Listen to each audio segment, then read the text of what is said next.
With many developments like this one popping up all over the Suncoast, the community has been asking for oversight, and now they're getting it in the form of a new planning department. But those new jobs are causing some concern. We have a lot of additional employees that are going to be requiring a lot of revenue in the future that are middle management, and I think that money is better spent on infrastructure at this point in time. Commissioner Hagan Brody is among those voicing concern about the growing number of Sarasota City employees. The city added 19 new jobs for a combined yearly net cost that exceeds $1 million.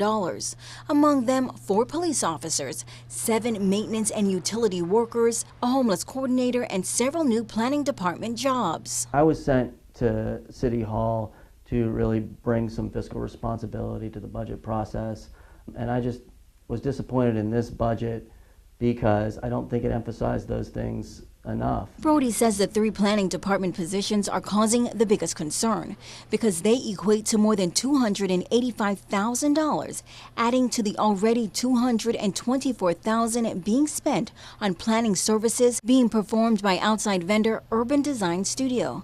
But while the planning department positions are under scrutiny, supporters say without them, there is no way to address the area's development problems. When you have somebody coming in proposing a development, they're going to impact everything in our community. Sarasota Commissioner Jan Ahorn Koch says for years development in the area has occurred almost haphazardly, with many developers not taking into account those impacts she referenced, and instead helped to create what some call a traffic nightmare and negatively impacting residents' quality of life, which Koch says a planning department will help restore. Our community wants sidewalks that they can walk on. We want to have multimodal. We want to develop multimodal and other forms of transportation, but you can't do that without planning, so you have to have a planning department. The 3 planning positions are part of the city's strategic plan, which also includes bringing the once dissolved planning department back to life. About 7 months ago, the city hired this man, Stephen Cover, as its planning department director. To not have a planning department in a city, particularly a city that's growing this quickly, I really think you're missing an opportunity to have some direction with that development and what happens here in the city. Once again, if you're not proactive in staying ahead of the game, I think you're going to wind up with a lot more problems that maybe even exist today. And Cover has already begun the process to bring in new staff. 3 new positions. One of them is Chief of Transportation Planning, which will be the lead on this Transportation Master Plan.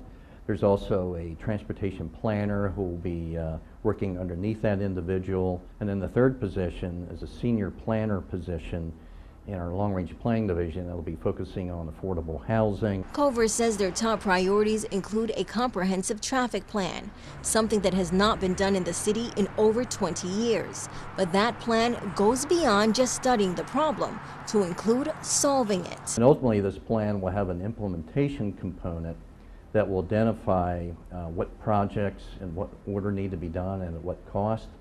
So it won't just be a plan sitting on a shelf. But while the city's new planning division tries to create a city-wide standard, the costs associated with the department and its staffers remain under fire. I think we're 2 steps ahead of where we should be.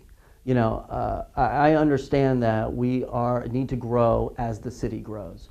But we need to let the revenue that is naturally going to come to us, we need to let that develop more. The City of Sarasota's new budget went into effect on October the 1st. It's also important to note that despite the increases for the new jobs, the overall budget did go down because of savings in other areas. Bobeth Yates, ABC 7, your Suncoast News.